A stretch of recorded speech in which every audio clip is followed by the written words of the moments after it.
Imaginez la scène. On est le 28 février 2026. Il est 3h47 du matin à New York et des missiles s'abattent sur Téhéran. Pendant que des millions de personnes sont absolument terrorisées, ailleurs dans le monde, dans les bureaux feutrés des plus grands milliardaires, les téléphones, eux, se mettent à sonner. Parce que pour certains, la guerre, ce n'est pas qu'une tragédie. C'est une opportunité. C'est troublant, mais c'est ça qu'on va explorer aujourd'hui. On va utiliser un scénario de guerre fictif, bien sûr, mais pour se poser une question qui, elle, est très, très réelle. Dans un conflit mondial, qui tire vraiment son épingle du jeu? On va décortiquer ensemble les rouages économiques qui s'enclenchent quand le monde entier retient son souffle. Alors, comment est-ce qu'on en est arrivé là? Pour bien comprendre, il faut revenir un peu en arrière et regarder la suite d'événements qui a mené à cette crise. Tout a commencé avec des tensions régionales qui, en l'espace de 3 ans, ont complètement dégénéré pour devenir un conflit direct à très grande échelle. Et quand des puissances mondiales sont impliquées comme ça, ça prépare le terrain pour un véritable séisme économique. Et dans le chaos d'une guerre, il y a toujours des opportunités financières qui se créent. Le premier secteur à en profiter, c'est presque toujours le même, celui de l'énergie.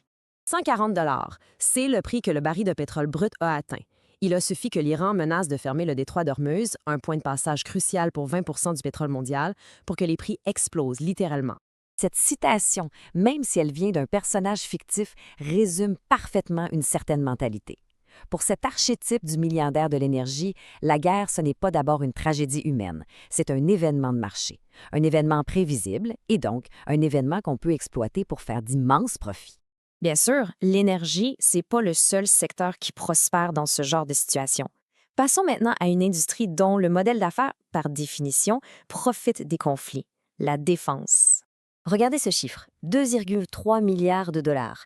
Et ça, c'est pas sur des années, c'est la valeur d'un seul contrat. Un contrat que le Pentagone a accordé à Boeing juste après le début des hostilités. Ça donne une bonne idée de la vitesse à laquelle l'argent se met à circuler. D'ailleurs, le lien est super clair quand on regarde la bourse. Plus le conflit s'intensifie, plus la valeur des géants de la défense comme Raytheon ou Lockheed Martin grimpe en flèche. C'est quasi mécanique.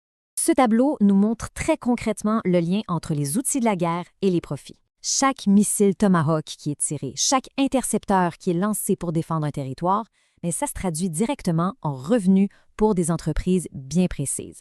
Et voilà, l'argument, la justification qu'on entend souvent de ce côté-là. L'idée que ces profits sont en fait une conséquence nécessaire, une conséquence du fait de protéger les démocraties, de maintenir une certaine stabilité mondiale grâce à la dissuasion. C'est leur perspective. Mais la guerre aujourd'hui, ce n'est plus seulement une question de bombes et de fusils. La nature même des conflits a changé et ça a amené un tout nouvel acteur sur le champ de bataille et à la table des profits, la haute technologie.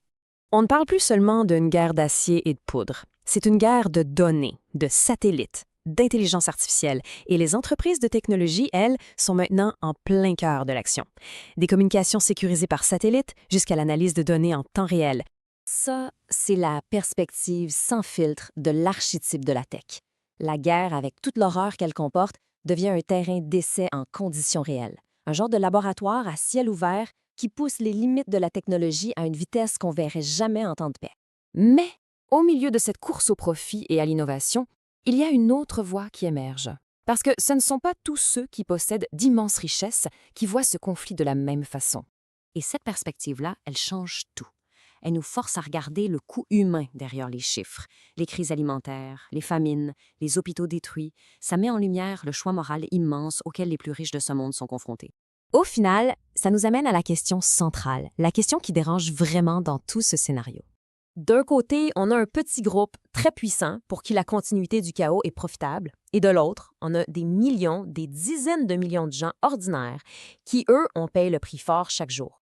C'est une vérité troublante, mais qui semble se répéter encore et encore, tout au long de l'histoire. Il faut bien le comprendre. On ne parle pas nécessairement de monstres. On parle du reflet d'un système. Un système économique global qui a, en quelque sorte, fait de la guerre un commerce. Une entreprise rentable pour des industries bien précises, peu importe le coût humain. Ces scénarios nous rappellent une chose essentielle.